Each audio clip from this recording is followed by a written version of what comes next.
Oleh itu, tujuan utama webinar ini diadakan adalah untuk menjelaskan mengenai stres. Okey, eloklah saya memperkenalkan panel-panel kita pada malam ini. Panel yang pertama iaitu Madam Sarah Munir Ayanti binti Abdul Hamid. Okey, Puan, apa khabar Puan?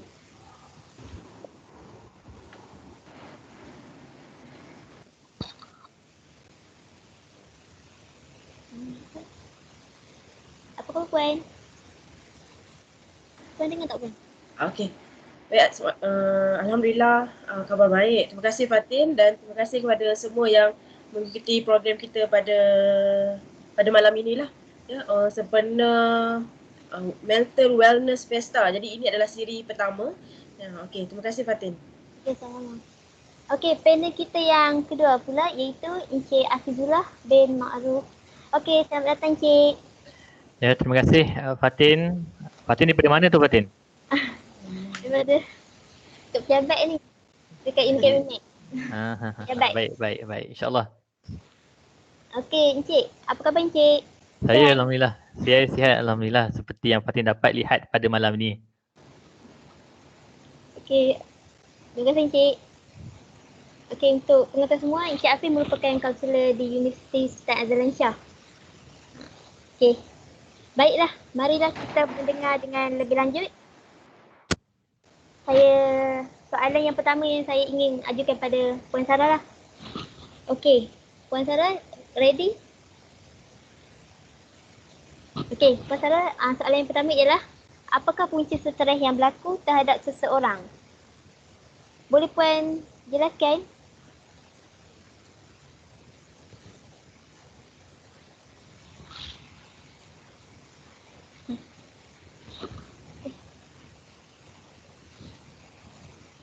Puan, suara. Sorry. Tak perasan. Okey, baik. Baik, selamat malam semua. Jadi seperti kebiasaan, di bibir kita dah biasa dah dengan perkataan stres. Kan, kita dah sentiasa setiap kali ada sesuatu isu, mesti kita, orang kata dah biasa dah dengan perkataan stres tu. Jadi, apa yang dimaksudkan dengan stres? Ya, Fatin, soalan tadi apa yang dimaksudkan stres kan?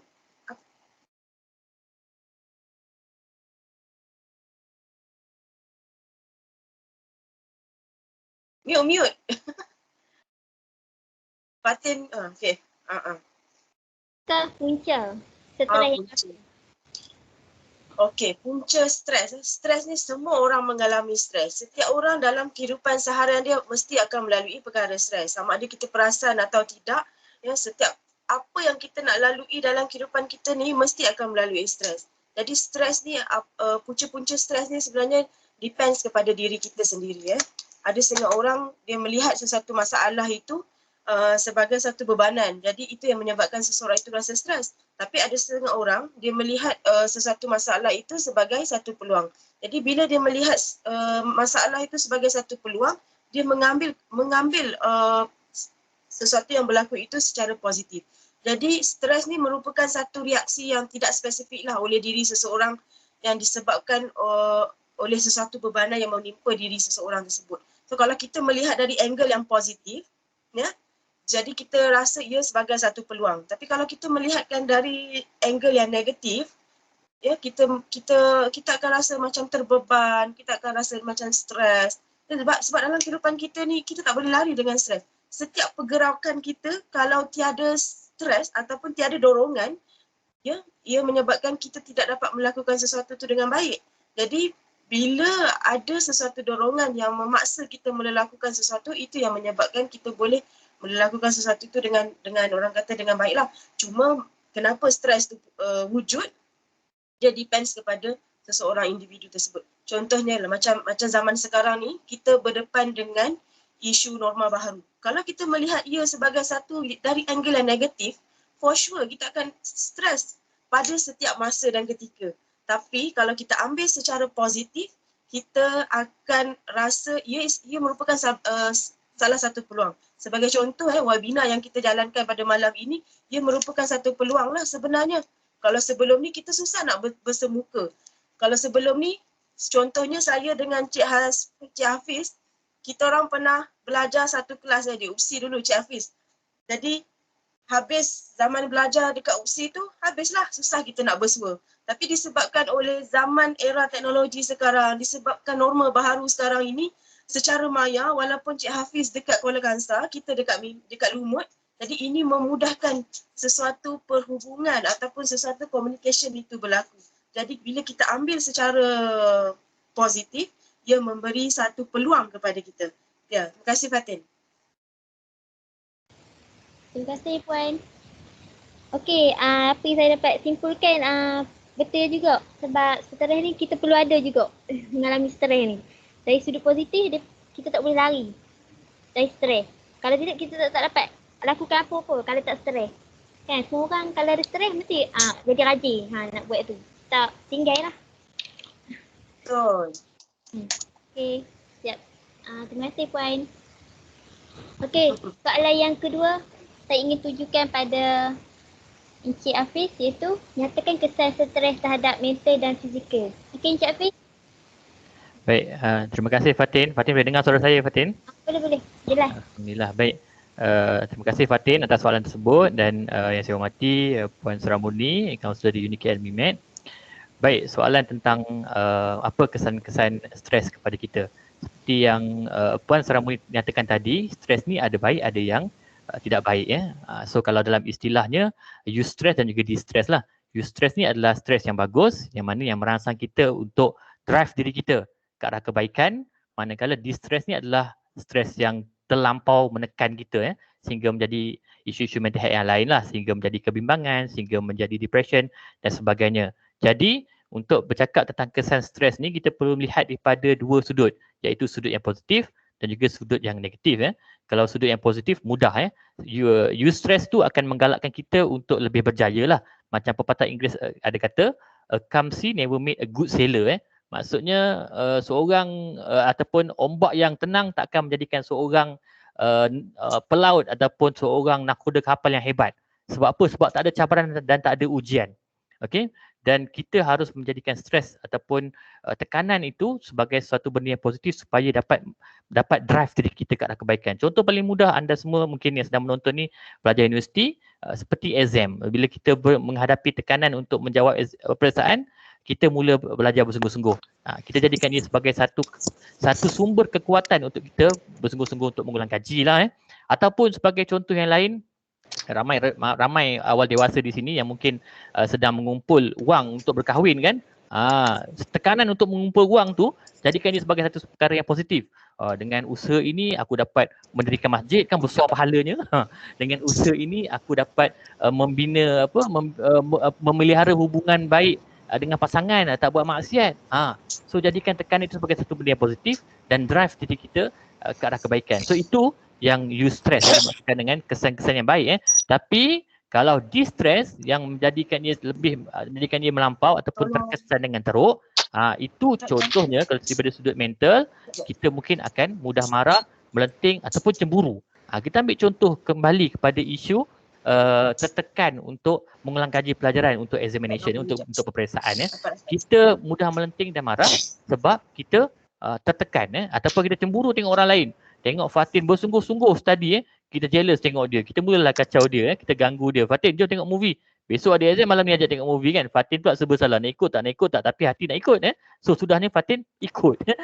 So itu contoh yang pertama So contoh yang lain ataupun kesan yang lain terhadap mental iaitu ia membuatkan kita kurang motivasi dan tumpuan kita terganggu. Kesan stres yang negatif ni.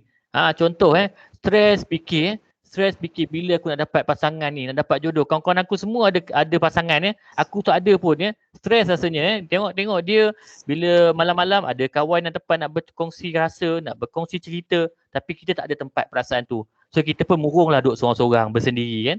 Duduk kat curug katil seorang-seorang. Bertahun sudah aku menunggu dirimu, akhirnya kau menjadi milikku. Tapi sayang, kecewa sebab tak ada pasangan Stres itu yang dikatakan memberikan kita kurang motivasi ataupun tumpuan kita terganggu disebabkan oleh tekanan tersebut So yang ketiga, ia membuatkan kita jadi bimbang Tekanan memang akan menyebabkan kita jadi bimbang. Contoh paling mudah lah contoh paling mudah, stres bila keputusan Peperiksaan kita merosot, pointer bawah 3. Kita target atas 3 kan, pointer bawah 3. Kita bimbang. Bimbang yang pertama, nanti tak boleh nak dapat PTPTN, nak dapat munculan PTPTN. Bimbang yang kedua, kalau mak ayah tahu, sedih mak ayah kat kampung, sedih jiran-jiran yang dah tahu kita tengah belajar dekat UniKL, kita tengah belajar kat USAS, kita tengah belajar kat FPTA, tengok pointer kita rendah. Itu akan menyebabkan kita menjadi bimbang. Itu dari sudut mental. Dari sudut fizikal pula, tekanan ni apa yang akan beri kesan kepada kita? Yang pertama, sudah tentu tekanan ni akan menyebabkan badan kita semakin susut ataupun badan kita semakin berat. Kenapa? Kalau kita tertekan, mungkin kita nak mengalihkan tekanan itu dengan makan. Contoh, kebanyakan orang macam itulah. Dia mengalihkan kepada makanan. Dia makan benda manis, dia makan benda yang boleh memberikan dia kenyang. Sebab apa? Sebab satisfaction, keseronokan, kepuasan, makan itu mengalihkan tumpuan, mengalihkan tekanan itu kepada perkara yang lain. Contoh makan lah. Ataupun badan dia semakin susut sebab apa? Sebab dia tertekan, dia tak lalu nak makan. Itu contoh macam tadilah. Putus cinta, tertekan putus cinta, dia tak lalu nak makan. Contoh. Okey. Kemudian stres juga daripada sudut fizikal menyebabkan kita berasa keletihan. Keletihan sebab terlalu memikirkan masalah. Penat bekerja, contohnya tertekan bekerja. Macam tak tahulah, Fatin mesti seronok bekerja di UniKL. Saya kenal dua-dua kaunselor ni, dua-dua pun saya pernah jumpa, berkawan baik kan. Mesti tak tertekan kan balik-balik habis daripada intern. Orang lain mungkin balik intern penat sangat kan, letih sangat, penyelia bagi macam-macam tugasan kan, bagi macam-macam bebanan dan sebagainya, pemantauan selalu kan. So itu membuatkan kita rasa terletih dan menyebabkan fizikal kita rasa penat lah penat. Okay, yang ketiga, selain itu kesan daripada fizikal menyebabkan sakit badan, sakit bahu, itu kesan fizikal. Dan yang keempat, menyebabkan tak boleh tidur lah. Itu tekanan yang tak tinggi lah sampai tak boleh tidur memikirkan tekanan. Saya nak kongsi satu kisah. Saya pernah mengalami tekanan yang sangat kuat ketika saya belajar undergraduate. Undergraduate ketika itu saya di Universiti Malaya. Saya nak siapkan thesis dan ada masa lebih kurang 3 minggu lagi nak kena hantar thesis. Saya baru masuk bab 3 dan saya dengan malu nak masuk bab 3. Progres saya sangat lambat. Saya nak tidur, saya nak baring, saya nak pejam mata, saya tiba-tiba teringat mak, ayah, orang kampung dah tahu aku belajar kat UM, kawan-kawan dah tahu aku akan graduate tahun ni. Memang takut nak tidur. Sudah ni saya bangun nangis-nangis, apalah nasib aku kena siapkan thesis juga ni. Tak boleh kalau aku tidur ni habis aku habis masa depan aku Malu aku ni tengok orang lain habis belajar, aku tak habis belajar kan. So masa itu memang tak boleh tidur sebab memikirkan macam-macam perkara kalau aku tak siapkan thesis ni. So tapi macam yang saya kata tadi, tekanan ini perlu diuruskan dengan baik, jadikan ia sebagai eustress yang mana ia drive diri kita untuk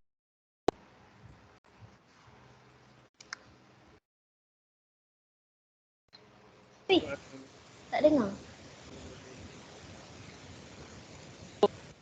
Okey, sebab apa kita kena mendorong stres itu kepada perkara yang positif supaya dapat memacu diri kita ke arah kejayaan. Tapi buka mic tolong tutup ya. Okay, sekali lagi, saya tak pastilah kenapa dia tertutup sendiri. Risau saya ni sebab saya pun dekat pejabat juga. Baik, saya serahkan kembali kepada Fatin ya. Okey, terima kasih Cik Hafiz. Cik Hafiz bagi saya tak gusi lah. Cik Hafiz lah kot Cik Hafiz. Okey, terima kasih Cik Hafiz. Tengok Cik Hafiz pun macam dah terangkan tak ada cabaran dan tak ada ujian berkaitan ombak yang tenang. Kalau tak ada ombak tu macam mana kita nak rasa semua tu? Stres tu, stres mudah. Kalau stres pula mudah marah. Lepas tu bila orang lain macam bab kahwin ni memang ramai lah, mungkin ramai sentak. Mungkin ramai yang nak kahwin Dah rasa musim-musim macam ni betul rasa keseorangan. Dan lepas tu Cik pun Cik nyanyi lagi Cik. Sedap suara Cik. Boleh jadi hati Cik. Okey. Ni stres untuk kalau stres tu kalau tak dapat makan tu, kalau tak makan pun sebab putus cinta tu faham-faham lah. Mungkin ada yang sampai tak boleh nak tidur sebab fikirkan cinta yang tak kesampaian. Dan Cik pun kongsi pasal tekanan, pasal Cik hadapi kat Universiti UM ni. So kat situ pun terima kasih Cik sudi kongsikan pada kami. Okay. Terima kasih yang sudi join 100 lebih ni. Kami hargai sangat. Terima kasih. Okay, soalan yang ketiga pula untuk Madam Sarah. Boleh tak jelaskan cara mengatasi stres dan tekanan?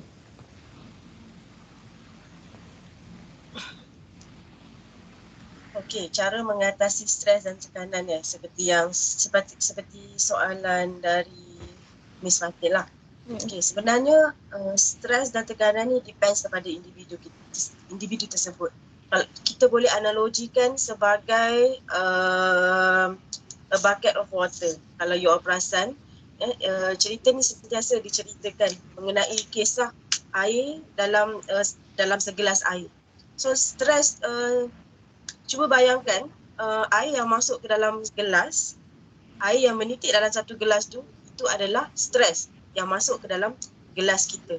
So kita yang menentukan gelas kita, sama ada kita nak besarkan gelas kita ataupun kita nak maintainkan gelas kita, ataupun kita nak biarkan gelas kita daripada dulu kecil sampai sekarang dah kecil. Jadi itu adalah analogi ni.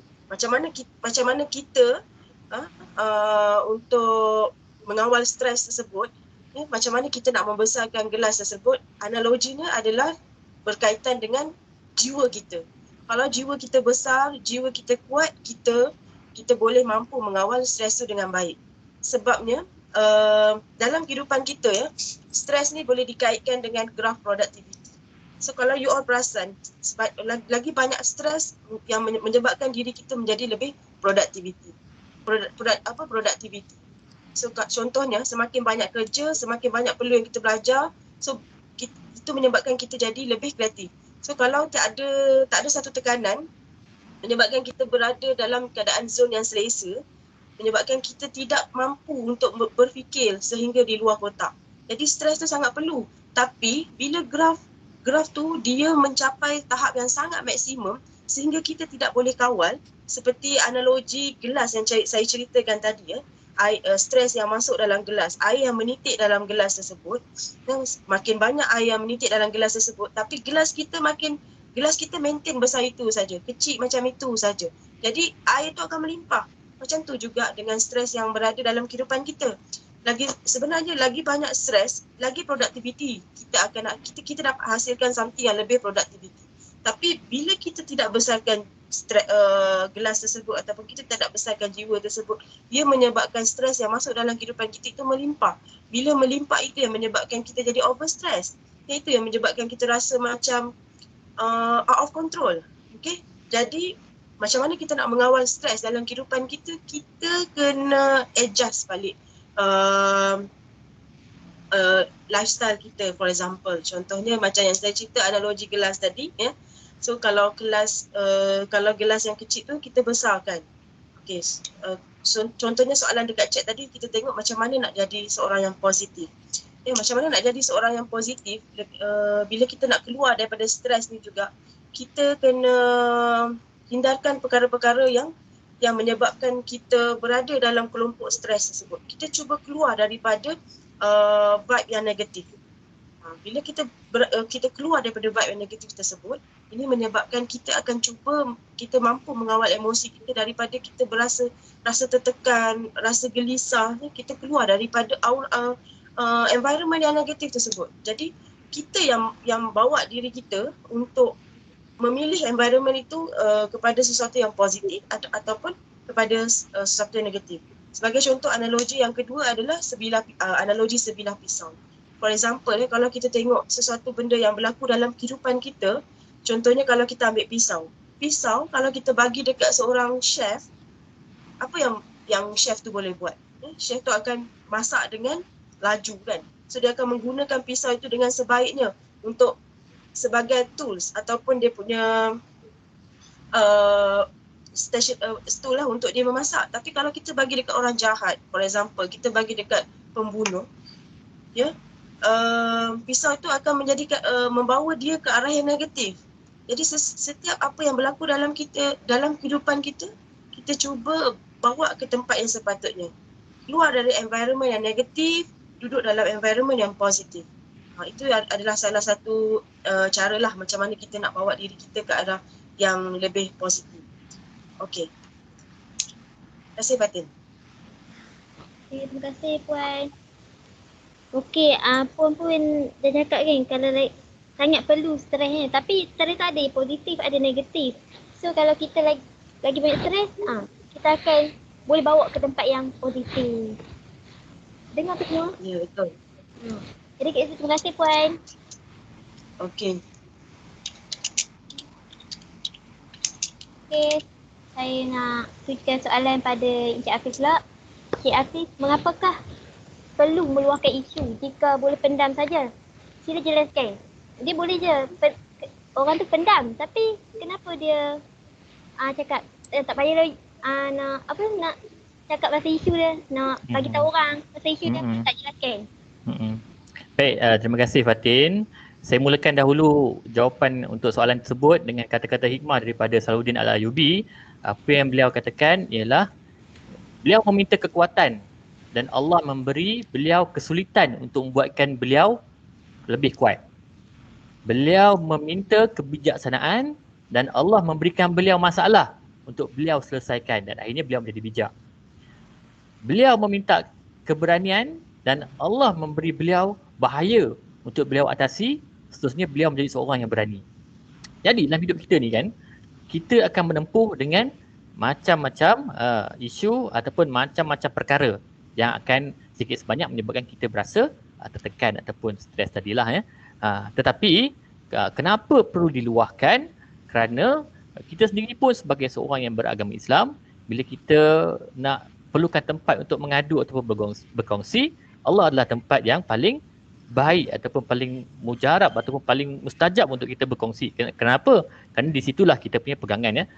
Saya yakin kalau di kalangan kita sekalipun, kalau kita rasa sukar hidup ini, rasa sulit, rasa buntu, tempat yang paling tenang untuk berkongsi adalah di atas tikar sejadah ya. Itu adalah tempat yang terbaik. Di situ pun sebenarnya kita membuat peluhan. Kita berdoa, ya Allah ya Tuhanku, kau mudahkanlah urusanku, kau tambahlah rezekiku, kau berikanlah aku jodoh. Sebab Fatin cakap banyak pasal jodoh ni kan. Kau tambahkanlah aku jodoh. Tambah jodoh tak boleh kau berikanlah aku jodoh dan sebagainya. So itu yang dimaksudkan dengan di situ pun kita dah buat peluahan. Maka di sini mengapa perlu kita luahkan? Kerana bila kita meluahkan, ia menjadi satu terapi buat diri kita. Sedikit bila kita meluahkan perasaan kita, apa yang kita alami itu, ia menjadi satu terapi. Sebab apa? Ia merawat diri kita sebenarnya. Daripada luar kepada dalam. Contoh paling mudah lah kan. Sebab Fatin dia ambil topik bab cinta malam ni kan. Fatin dah usik bab cinta, saya akan sebut bab cinta je lah sampai habis nanti. Fatin kata bab cinta tadi kan. Bila kita meluah, kita puas hati sebab kita dah luahkan sekurang-kurangnya perasaan kita. Kena reject ke, approve ke, tak ada masalah. Yang penting kita dah luah, dah lega. Cuba kalau kita pendam, sakit tak bila tengok crush kita tu dengan orang lain? Sakit tak? Sebab apa? Sebab kita pendam. So bila kita luar, kita rasa lega walaupun kita ditolak. Kalau diterima, alhamdulillah, syukurlah kan. Bolehlah kepak-kepak gebum-gebum kan. Tapi sebab kita dah luar, kita rasa lega. So bila kita pendam, kita sakit bila kita tengok orang tu bersama orang lain. Jadi di sini, peluahan itu sebagai satu bentuk terapi. Sebab apa? Bila kita meluahkan, kita merawat diri kita. Dan mungkin bila kita luahkan, terutamanya kepada rakan yang kita percaya dan kita baik dengan dia, dia sebenarnya mungkin ada jalan ataupun ada kaedah untuk bantu kita berbanding kalau kita pendam seorang-seorang.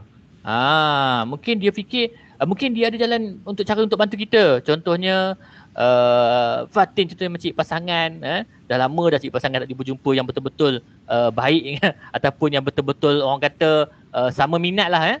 Mungkin kawan kita tu kata tak apa Fatin, belum sampai masa ni lagi, Fatin muda lagi, Fatin belum habis intern lagi dekat Uni KL kan.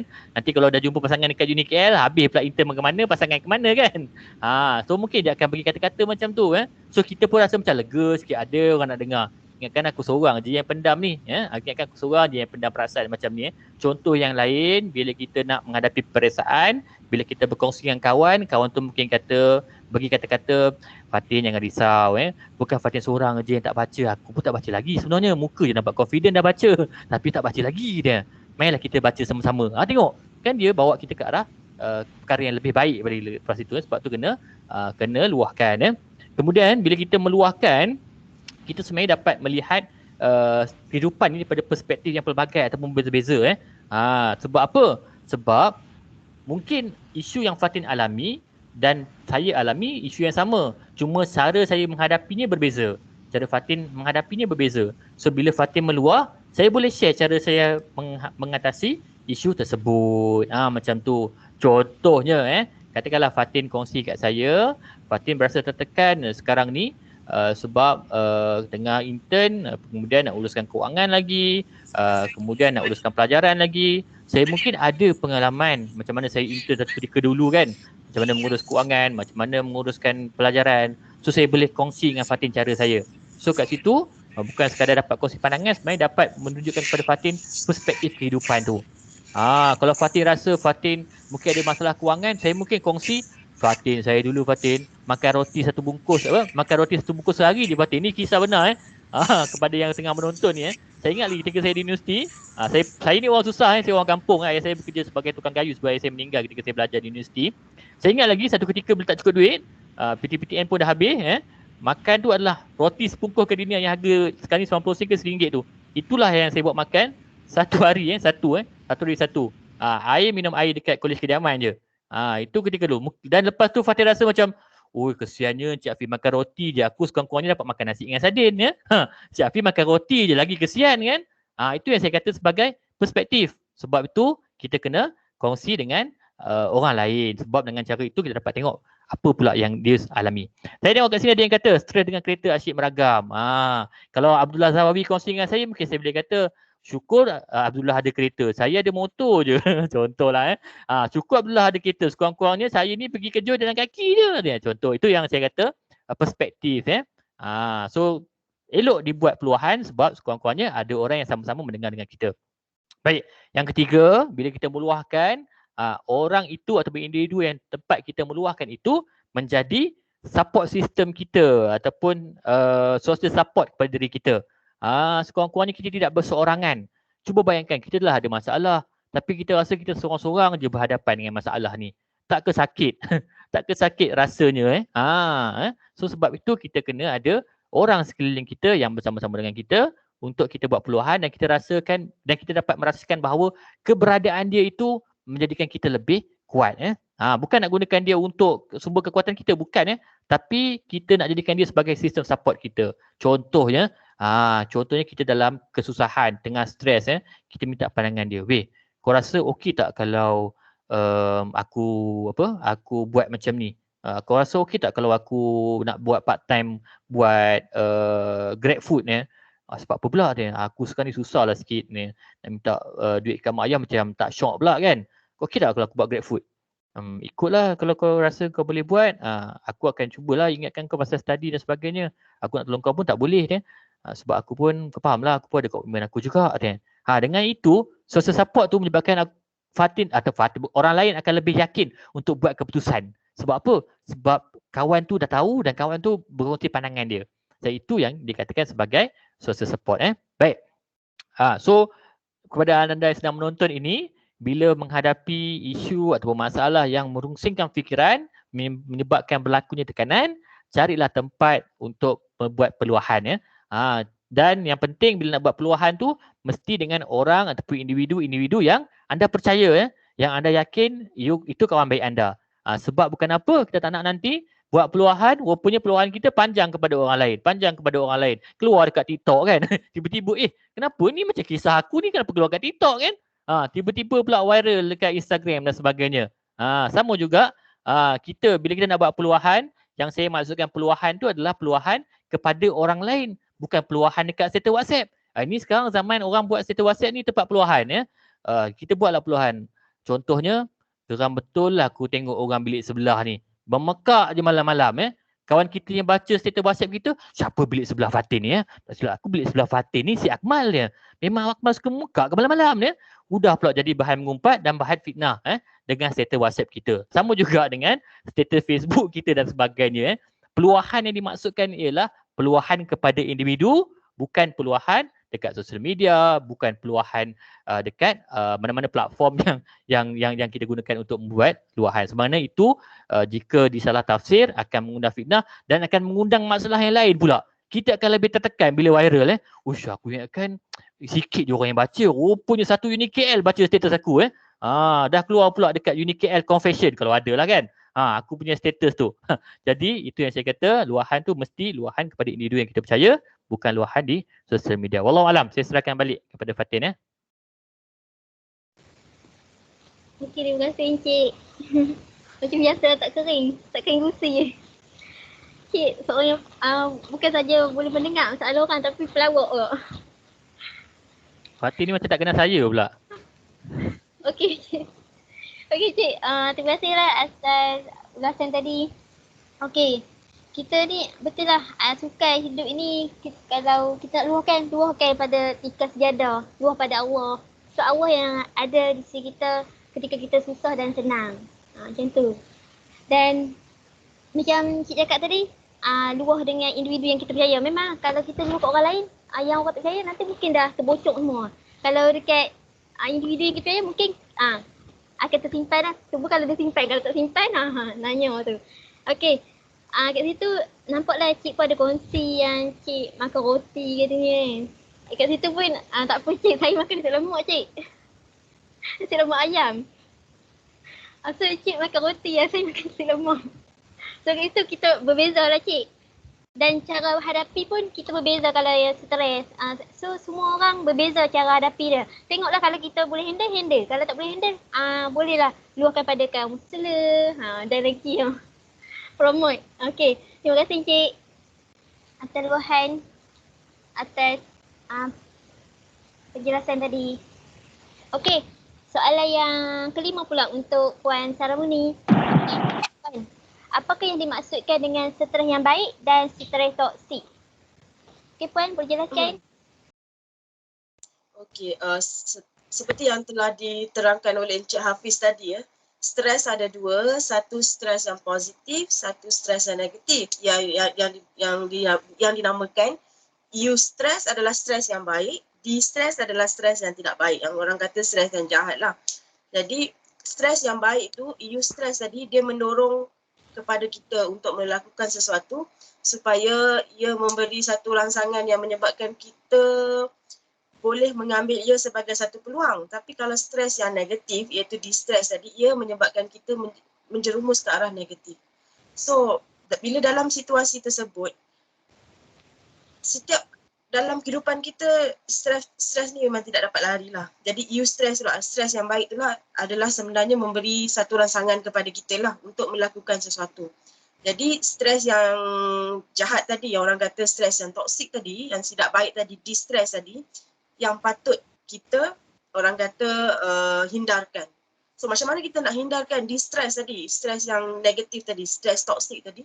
Ya, kita boleh menggunakan pelbagai teknik. Seperti sebagai contoh, satu teknik yang boleh saya ceritakan dekat sini adalah teknik stop. For example, dalam satu situation kita berada dalam satu keadaan yang sangat tertekan, kalau kita contohnya kalau kita buat assignment ke, ataupun kita berada dalam situation apa-apa yang menyebabkan kita berada dalam keadaan yang sangat tertekan, kita boleh apply teknik stop tersebut. So teknik stop ni kita gunakan untuk bukan kita nak lari daripada masalah, bukan kita nak keluar terus daripada masalah, tapi kita nak alihkan pandangan kita daripada sesuatu situation tersebut supaya bila kita datang balik dalam keadaan situasi tersebut, kita dapat energi baru. So S yang pertama adalah stop for a while. So kalau sebagai contoh bila kita dalam keadaan distress sangat tadi, so kita boleh menggunakan apply teknik stop tersebut. So bila kita dalam keadaan yang sangat tertekan, distress tadi, so teknik yang pertama kita boleh stop for a while. So sebagai contoh kalau kita penat, kalau kita berada dalam keadaan tertekan, kalau kita berada dalam keadaan terlampau sedih, so kita keluar daripada stage stres tersebut. Kita lari sekejap daripada persekitaran tersebut. So ini sebagai contoh, maksudnya kita macam alihkanlah pandangan kita ataupun kita tinggalkan sekejap dalam situasi tersebut. Banyak teknik stop ni, S ni, yang orang kata elemen yang pertama stop for a while ni, kalau kita tengok macam mana orang lelaki handle stress. Kalau you dalam keadaan, kalau dalam communication lah antara lelaki dan perempuan, cuba kalau you tengok macam mana orang lelaki bercakap dengan orang yang perempuan yang bercakap. Kalau orang lelaki ni dia kurang bercakap sikit, tapi bila ada masalah dia lari sekejap, dia keluar daripada stage stres tersebut, dia lari sekejap. Itu adalah elemen yang pertama yang sebenarnya patut kita apply supaya kita tak duduk dalam keadaan distress tadi yang menyebabkan otak, bila kita dalam keadaan stres, kita sebenarnya sometimes kita ada rasa unconscious. Kita rasa macam kita tak boleh nak kontrol diri kita. Jadi kita keluar sekejap, kita keluar daripada stage stres tersebut. Okay, yang kedua, take a deep breath. Maksudnya kita tarik nafas sedalam-dalamnya, ambil ketenangan. Orang kata momen yang tenang tersebut, kita ambil nafas baru. Kita tarik nafas, kita ambil orang kata nafas tu kita betul-betul menghayati. And then kita observe balik surrounding. Maksudnya kita cuba lihat kita keluar daripada keadaan distress tersebut, and then baru kita proceed balik apa yang dah berlaku dari awal tadi. Jadi sebenarnya bila kita dalam keadaan distress tadi, kita cuba keluar sekejap daripada kepompong stres tersebut. Lagi satu, stres ni juga disebabkan oleh pemikiran kita.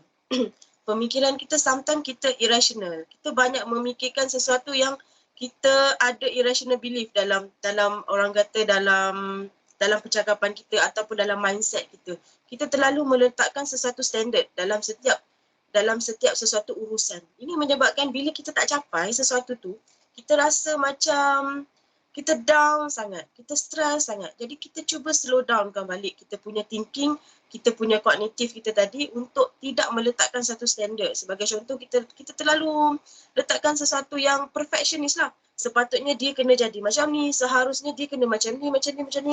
Sepatutnya saya dah tunggu pukul 8, dia kena datang 7.50 lah. Tapi kenapa dia datang pukul 8.10?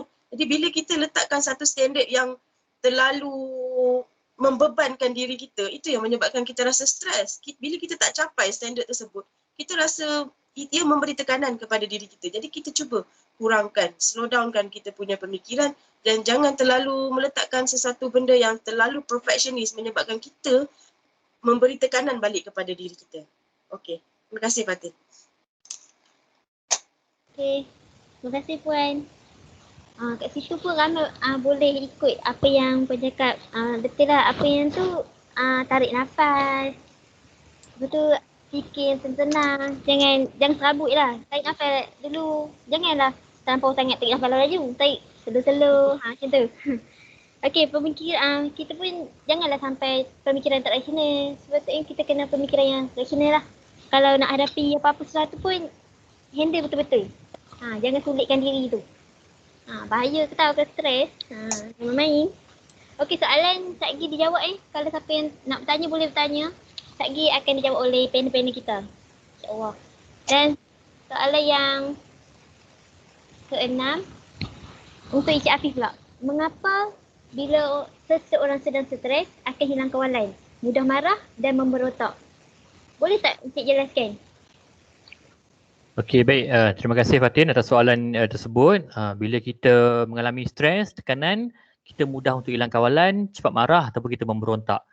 Betul lah tu Kerana apa? Kerana tekanan ini adalah satu perkara-perkara yang kita tidak dapat capai kan. Satu perkara yang kehendak, tuntutan, permintaan kita yang tidak dapat kita penuhi. Ini secara tidak langsung akan reflect daripada pergerakan fizikal kita ataupun tingkah laku fizikal kita bila kita tidak dapat nak capai.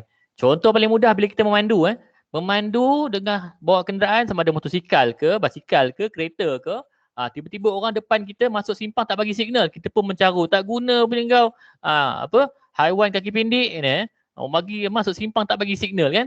Kita pun terus reflect kita punya perasaan itu dengan kata-kata. Itu contoh satu. Tiba-tiba kalau kita tengah di kawasan yang sesak, ada orang tersegol kita pun terus tunjuk buku 5 ish kau ni dia langgar-langgar aku pula siapa dia. Itulah sama jantina, kalau lain jantina tak apalah langgar-langgar.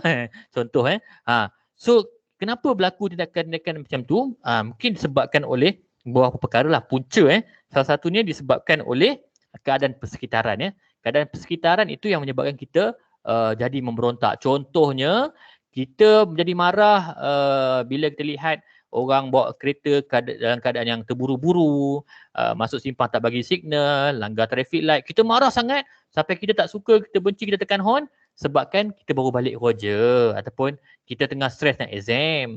Kalau kita dalam keadaan yang tenang, relax, happy, kita nampak situasi tu kita sabar je ataupun kita rasa macam apalah orang ni.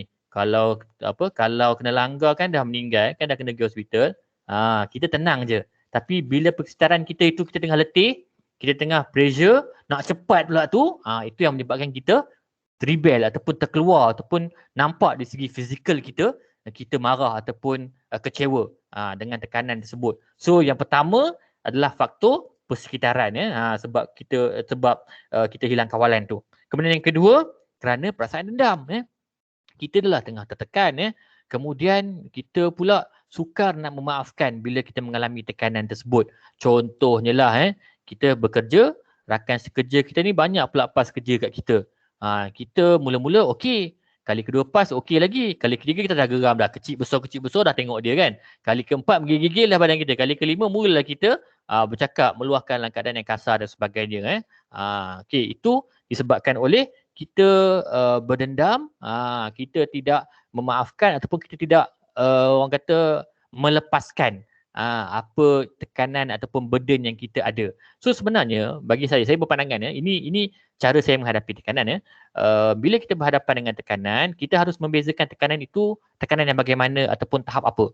Jika ia sekadar tekanan biasa, macam contohnya sekadar tengah bawa kereta, orang horn kita kuat-kuat daripada belakang ke, tak perlulah kita melenting, kerana itu adalah perkara biasalah. Dalam memandu mesti akan ada orang rasa kita betul, dia betul dan sebagainya. Tak perlu untuk membuktikan kita betul pun. Sama juga bila di media sosial, tiba-tiba orang mungkin perli kita ataupun mengata kita terus nak melenting, nak komen kat situ, terus nak up status kita pula. Tak perlu macam tu. Sebab apa? Benda-benda kecil ni bila kita trigger ataupun kita percikkan dia ataupun kita petik dia lagi, dia akan membawa kepada benda yang besar dan lebih panjang. So benda-benda yang kecil tu bagi pandangan saya tidak mahu panjangkan. Sebab tadi pun saya nampak ada soalan berkaitan dengan suami isteri. Sama juga, saya pun dah berkeluarga. Bila berlaku isu-isu kecil dalam rumah tangga, memang saya tak nak highlightkan dia. Contohnya macam saya dengar isteri saya macam cakap kasar sikit kat saya.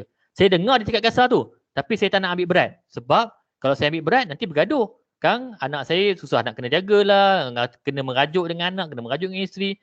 So buat penat. So saya akan abaikan saja, tapi bila tidur saya mulalah akan cakap kat dia. Nak tidur ni kan? Selamat malam dia. Awak ingat tak awak cakap apa kat saya tadi dia? Apa dia? Kan awak cakap itu? Kan awak cakap saya tak guna ni? Ada ke cakap macam tu? Awak cakap tadi ni. So kat sini dalam keadaan mood nak tidur, selalunya nak tidur tu adalah mood yang paling tenang dan paling relax lah kan.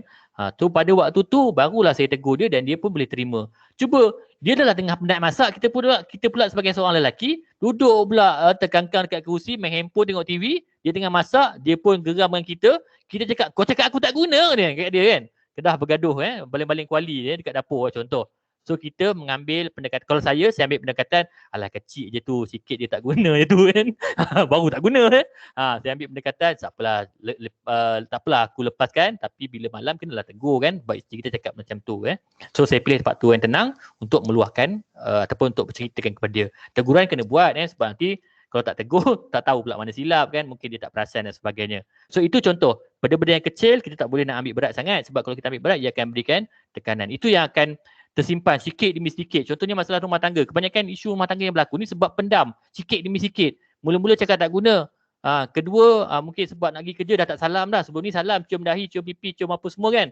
Lepas tu dah simpan sikit-sikit. Kemudian yang ketiga, sebelum ni tidur menghadap, lepas tu tak menghadap asing-asing. Kemudian tidur kat ruang tamu. So dia sikit-sikit jadi banyak. So bila sekali bergaduh besar, semua benda diungkit-ungkit. Itu yang saya katakan tadi. Benda-benda kecil dalam kehidupan kita yang melibatkan kita tertekan dan sebagainya, kita perlu lepaskan dia. Lepaskan dia. Berusahalah untuk pastikan ia tidak beri kesan dalam kehidupan kita. Okey, kemudian yang ketiga, tak tahu punca stres. Itu pun menyebabkan kita jadi marah juga. Macam yang saya katakan tadi, bila kita mengalami tekanan, kita kena tahu punca tu daripada apa. Kalau daripada kerja, nak buat macam mana? Itu memang tanggungjawab kita. Kita dibayar gaji untuk bekerja, untuk berhadapan dengan tekanan. Kalau kerja tak ada tekanan, bukan kerja namanya. Macam hari ni kena buat webinar, macam malam ni kena menghadiri webinar macam ni. Tekanan itu perlu untuk kita tangani. Sama juga macam kami di USAS ni, Puan Sarah, saya di unit counselling, saya juga menjaga pentadbiran HCP. Saya kena uruskan pergerakan pelajar pulang minggu depan 16 dan 17 hari bulan.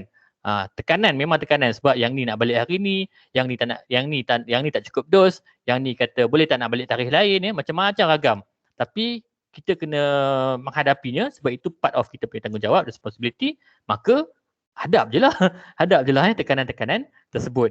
Baik, kemudian Yang terakhir, puncanya kenapa kita rebel, kita memberontak dan sebagainya disebabkan oleh tak berkongsi lah. Sebab kita tak kongsi dengan orang apa yang kita alami dan apa yang kita rasa itu. Kita contoh macam saya ambil contoh pasal isu rumah tangga kita tak puas hati dengan pasangan, kita diamkan je. So pasangan tak tahu, tak rasa, tak tahu pun dia ada buat salah, tak tahu pun apa yang kita rasa ataupun kita tak puas hati dengan klik kita, rakan sekerja kita ataupun rakan yang kita study group dan sebagainya, rakan baik kita. Kita pendam aja, tak kongsi. Dia pun tak tahu apa yang kita rasa. Sebab orang punya pemahaman beza-beza. Saya punya ayat mungkin orang yang dah kenal saya dia boleh faham saya jenis macam ni. Tapi orang lain yang tidak faham mungkin akan rasa saya agak kasar dan sebagainya. Mungkin rasa saya, contoh paling mudah Puan Sarah saya selalu buat status Facebook yang kelakar-kelakar sikit, yang merapu-rapu sikit. Itu pun ada orang kata, apa kaunselor macam ni kaunselor kena formal, kena profesional Itu pun ada yang cakap macam tu. Itu yang saya kata tadi kita kena tahu untuk berkongsi dengan orang, kemudian kita kena tahu, kita kena jadi diri kita. Jangan terikut-ikut dengan orang lain, jangan jadikan orang lain sebagai satu ikutan yang harus kita ikut betul-betul. Kita harus jadi diri kita sendiri supaya kita tidak tertekan untuk menyerupai orang lain tersebut. Bila orang buat teguran pada kita, yang positif kita ambil lah. Yang negatif kita tinggalkan macam tu. So itu saja Fatin. Saya serahkan kembali kepada Fatin. Okey. Terima kasih Encik. Betul juga Encik kongsikan pasal pasangan suami isteri. Iaitu macam bincanglah baik-baik. Macam waktu tidur tu betul lah. Waktu tu yang menenangkan. Tapi takkan kita nak fikir pasal masalah kan. Bincang baik-baik. Lepas tu tegur mana yang silap lah. Dan kalau perlu lepaskan. Tapi tak payah lepas ke orang ni. Kita lepaskan untuk kita je. Macam tu. Okey, terima kasih Encik. Okey, boleh Encik dan Puan untuk soalan ni. Ada soalan? Boleh? Saya bacakan. Okey, boleh. Okey, ni Azhar Ahmad Aiman kan? Okey. Saya tanya macam mana kalau orang yang suka membotolkan perasaan dia, depan orang happy. Tapi belakang orang perasaan sakit dia tu makin banyak diisi dan botol.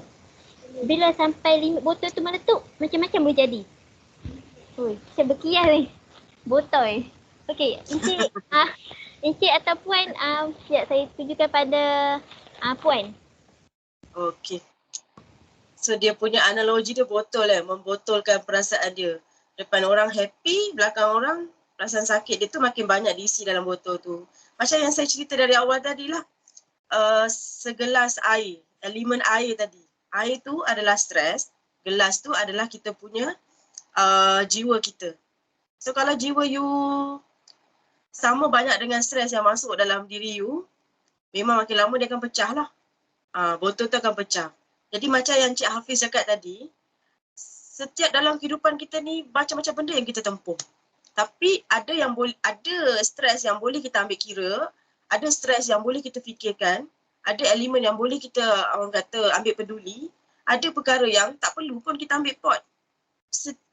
Maksudnya bukan semua benda orang kata, bukan semua benda kita kena fikirkan dengan terlalu teliti, terlalu orang kata sampai menyebabkan kita rasa stres. Jadi perkara-perkara yang sebenarnya yang remeh ataupun benda-benda yang tak perlu kita masukkan dalam gelas kita tadi, ataupun macam Azhar Aiman cakap tadi, dalam botol tadi, tak perlulah kita ambil peduli sangat.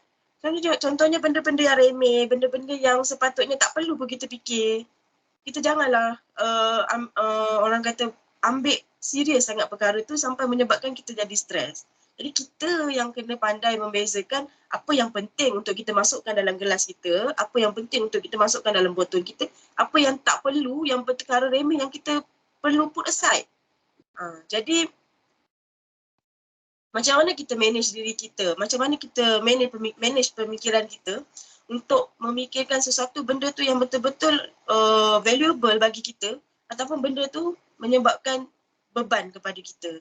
Jadi bila semua benda kita nak masuk dalam gelas kita, air yang menitik tadi, yang macam analogi air yang saya cerita tadi kan, semua benda kita nak masuk dalam gelas kita yang kecil tadi, itu yang menyebabkan ia melimpah. Macam tu juga dengan botol, semua perkara kita nak ambil kira, semua perkara kita nak masuk dalam pemikiran kita, Itu sebab sampai satu masa botol tu pecah. Sampai kita tak boleh nak selindung dah muka kita. Sebelum ni kita rasa depan orang kita boleh tunjuk okay, happy. Tapi belakang orang kita sedih. Tapi bila kita tak boleh nak kontrol, sometimes perkara-perkara itu yang menyebabkan ia pecah sendiri dan macam-macam meletup boleh berlaku. Iaitu yang sebenarnya tak baguslah ya bila kita di luar kawalan, ya di luar kawalan menyebabkan kita melakukan perkara-perkara negatif. Okay, sekejap. Apa tadi dia kata botol yang saya maksudkan macam ni. Okey, macam mana pula dengan jenis orang yang introvert? Kebanyakan dari mereka pilih untuk tidak menceritakan masalah orang lain sehingga tahap ini berterus. Boleh jadi kemurungan. Apakah jalan terbaik untuk bantu jenis orang yang macam ni? Okey. Tak betul. Saya setuju. Tidak semua orang boleh menceritakan ataupun boleh meluahkan kepada orang lain. Tapi meluahkan tu adalah yang terbaik. Tapi salah satu elemen yang boleh kita bantu orang yang introvert ni sebenarnya dia menulis jurnal mengenai diri dia, self love ataupun kita panggil sebagai jurnal kesyukuran. Tiap hari awak tulis dalam you punya jurnal. Kalau zaman dulu kita ada diary tau. Zaman dulu sangat cantik tau aturan dia. Kita ada diary, kita tulis dekat diary. Itulah jurnal kita, jurnal kesyukuran, jurnal hari-hari kita. Tapi zaman sekarang bila kita stres macam Cik Hafiz cakap tadi, kita suka cerita dekat media sosial. Kita suka letak dekat story, kita suka update dekat status, kita suka letak dekat public. Jadi itu menyebabkan kadang-kadang orang pandang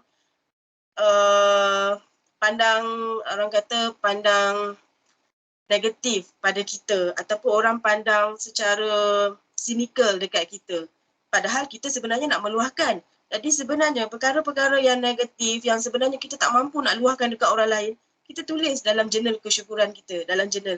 So jurnal ni adalah elemen dalam self love sebenarnya. Yang mana tiap-tiap hari kita tulis perasaan kita.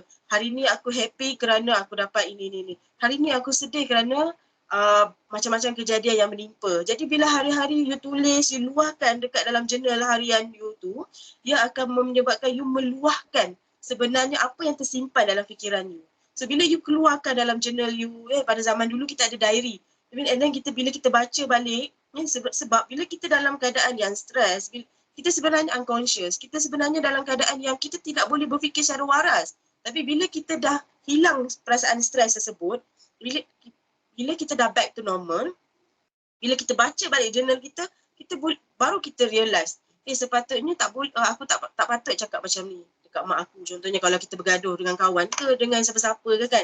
Jadi bila kita baca balik apa yang kita tulis tu, kita akan rasa macam sepatutnya tak perlu cakap macam ni, tak perlu buat macam ni. Jadi kita dah berada dalam keadaan yang normal balik. Okay.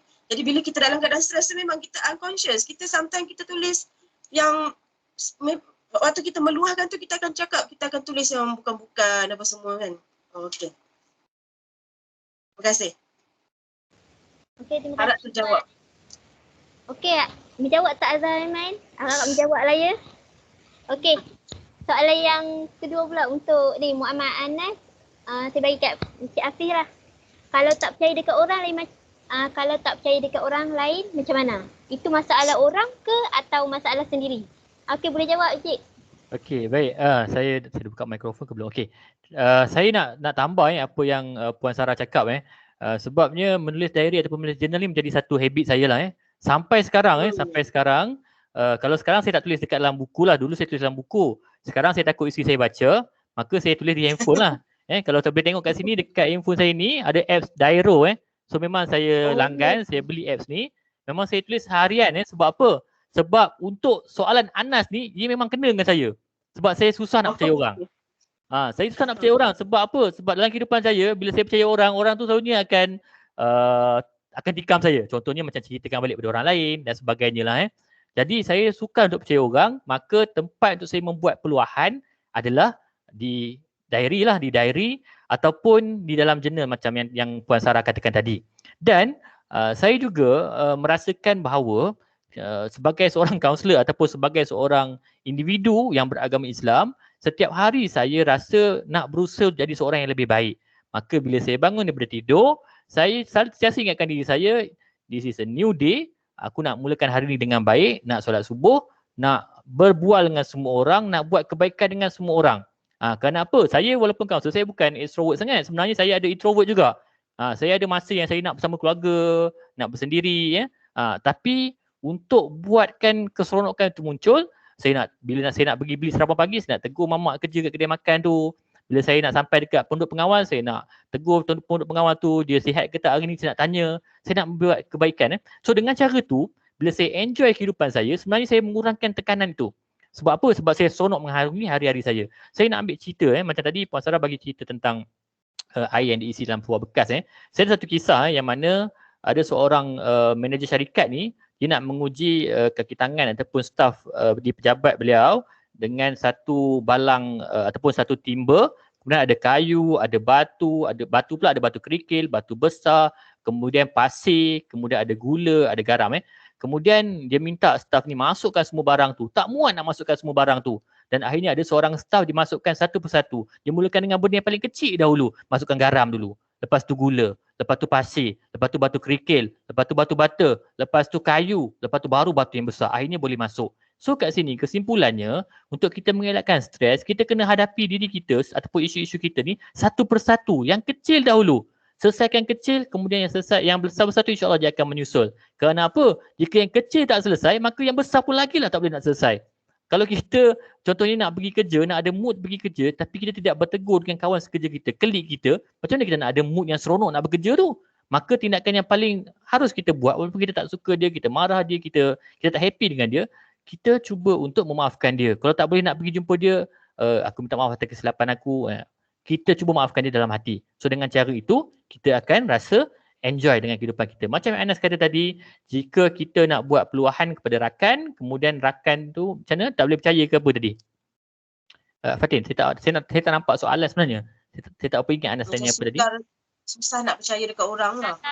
Ya. Percaya dekat orang. Ya. Okey. Kita as a human ini pelbagai, maksudnya kita unik. Maksudnya kita ni ada diri kita ya. Ada orang boleh mudah percaya orang, ada orang tak boleh mudah percaya orang dan sebagainya. Itu yang tadi kata introvert dan extrovert.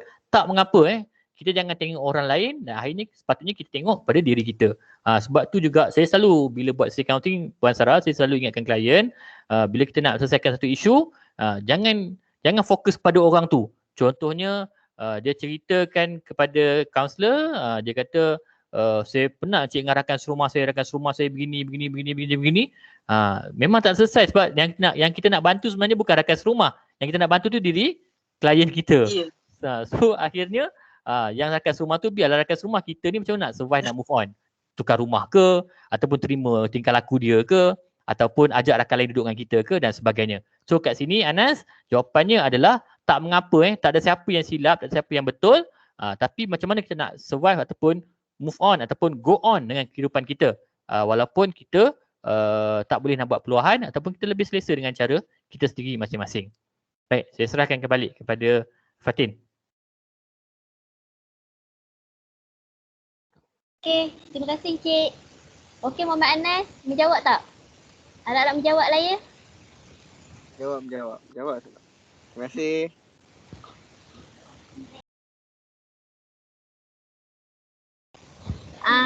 Okey, soalan yang lain tu minta maaf sangat. Kita akan menjawab pada minggu depan. Webinar yang akan datang juga. Dah habis dah. Sebab kan dah pukul 9 Cik. Okey, baik. Minta maaf Moderator on time. Minta maaf sebab menyekat apa luahan korang tu. Ingin bertanya. Okey, minta maaf Okey, mungkin kita buka satu lagi soalan. Boleh. Kepada yang nak bertanya. Saya ambil ni lah, Puan Zawana. Okey, salam, hai. Saya ada soalan. Macam mana kalau stres berpunca daripada orang yang kita sayang? Macam Alhamdulillah. Encik Hafiz dah jawab tadi, indirectly. Oh, okey. So, ni nak jawab ke tak nak? Okey, saya setuju dengan Nosha Fitrina. Macam nak bagi sharing juga untuk soalan ni. Soalan daripada Muhammad Najib. Apakah akibat atau terjadi jika stres tidak ditangani? Okay.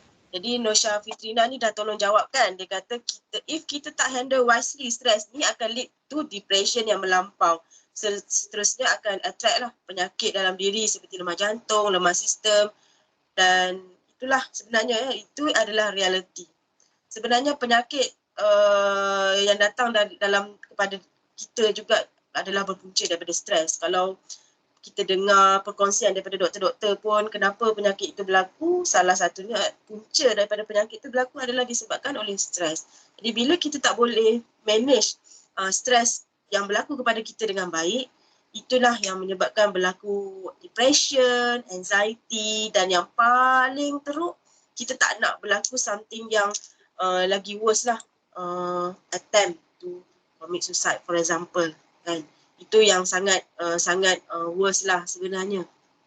Jadi apa itu anxiety, apa itu depression, kita akan kupas lagi dengan lebih mendalam pada sesi akan datang. Cuma kita boleh bagi gambaran. Anxiety ni adalah perkara yang kita risau pada masa akan datang. Depression ni adalah perkara yang kita terlalu fikir-fikirkan pada masa silam. Kita terlalu terbawa-bawa. Iaitu yang menyebabkan berlakunya overthinking. Saya ada perasan tadi ada satu soalan berkaitan dengan overthinking.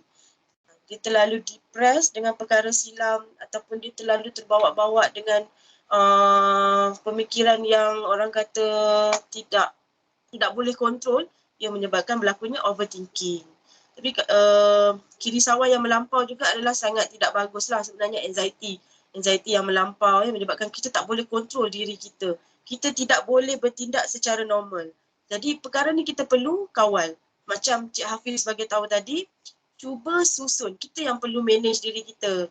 Dalam kehidupan kita, dalam kehidupan seharian kita, kita manage perkara yang kecil-kecil dulu, perkara yang besar akan menyusul. Macam tu juga dengan pembelajaran kita juga. Buat jadual, buat arrangement dengan betul-betul. Jadi kita dapat manage perkara yang lebih besar tu dengan lebih baik sebenarnya. Jadi pengurusan dalam kehidupan kita ni sebenarnya bergantung kepada orang kata pengalaman lah dalam diri kita. Kalau kita boleh bertindak secara positif, secara berkala, sebenarnya kita boleh bawa diri kita in the future satu hari nanti. Tak semua orang yang you nampak hebat pada hari ini, yang boleh bercakap to control emotion and whatsoever adalah orang tu dia positif dari awal. Sebenarnya bukan. Kita melalui fasa-fasa tersebut. Jadi fasa-fasa inilah yang you perlu lalui dengan baik dan you perlu meletakkan diri you macam mana you nak manage diri you. Jadi itulah sebenarnya dalam diri kita cuba elakkan perkara-perkara yang negatif tersebut lah. Jadi saya rasa masa pun telah mencemburui kita. Perkongsian kita pada hari ini adalah selama 1 jam saja. Jadi terima kasih Encik Hafiz kerana sudi berkongsi ilmu yang sangat banyaklah dengan pelajar-pelajar pada hari ini. Terima kasih juga kepada peserta-peserta yang join program kita pada hari ini. Dan sesi ini akan ada lagi pada minggu hadapan. Jadi saya harap peserta-peserta dapat mengikutilah sesi yang kita anjurkan pada masa akan datang. Okey, saya serahkan balik kepada moderator. Silakan. Okey, terima kasih Puan dan terima kasih Encik. Minta maaf siapa yang tanya tak dapat nak menjawab. Sama-sama. Dan terima kasih Encik Hafiz. Sudi luangkan masa walaupun waktu malam macam ni. Terima kasih. Dan okeylah.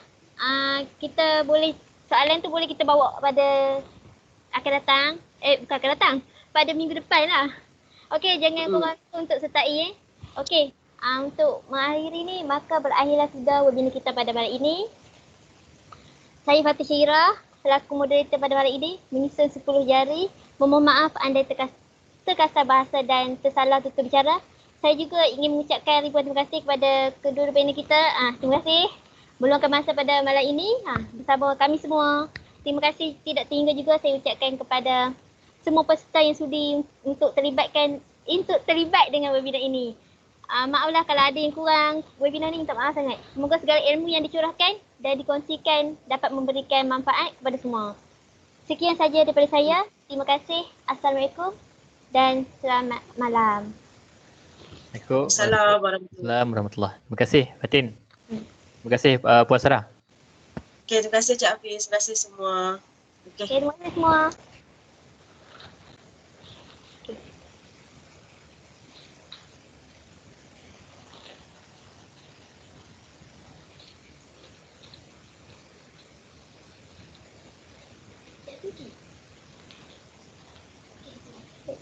Kenapa tu?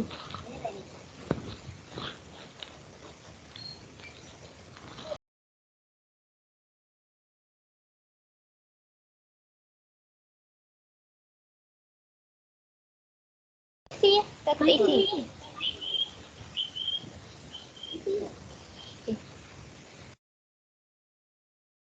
Okey, siapa yang tak isi lagi boleh isi